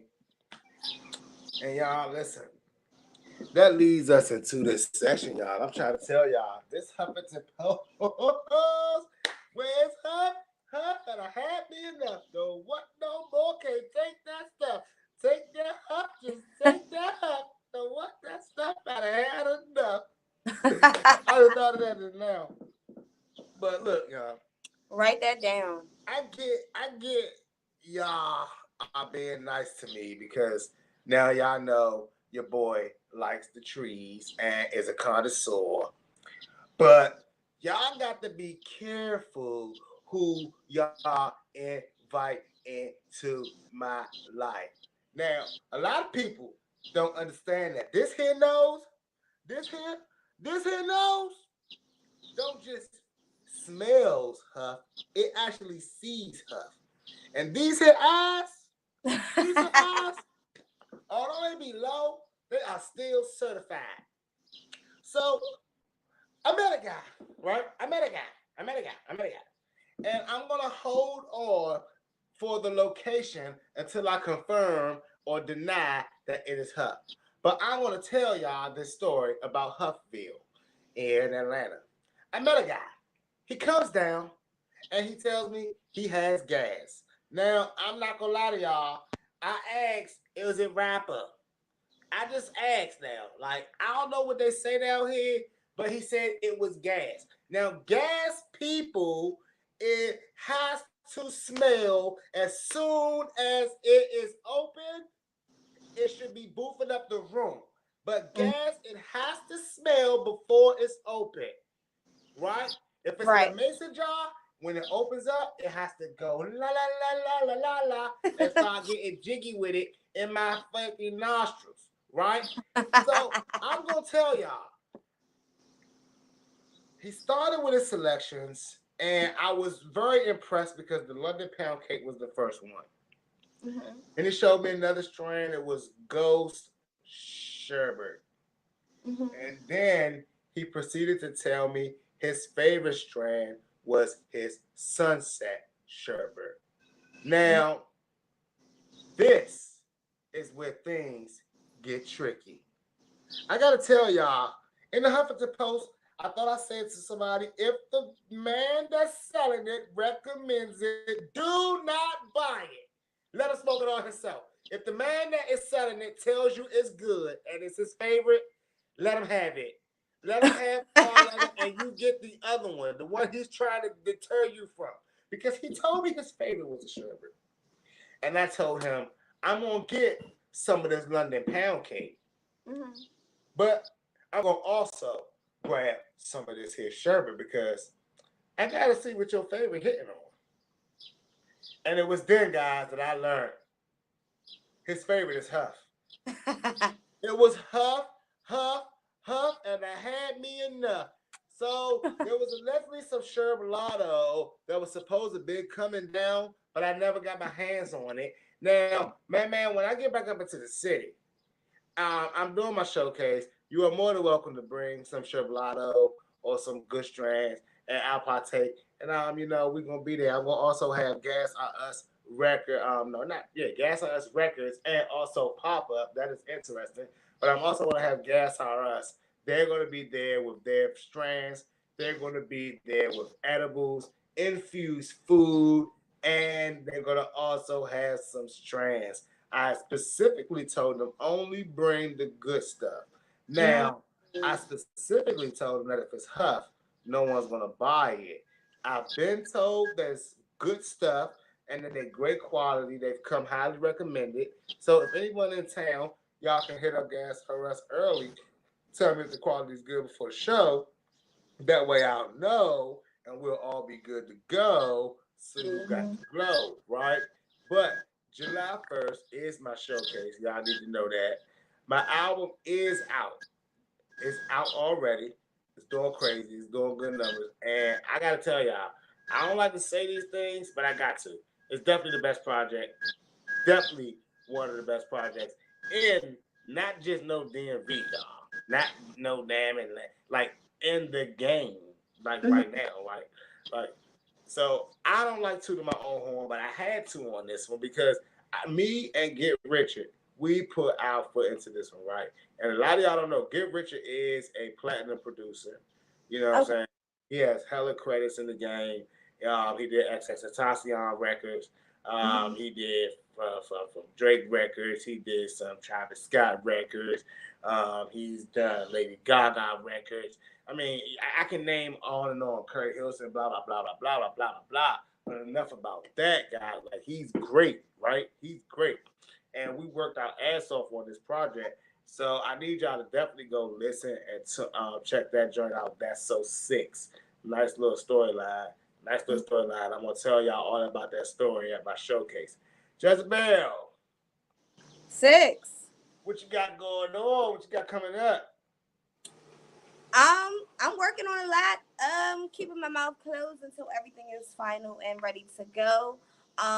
Fridays will be back, not this Friday, but the following Friday.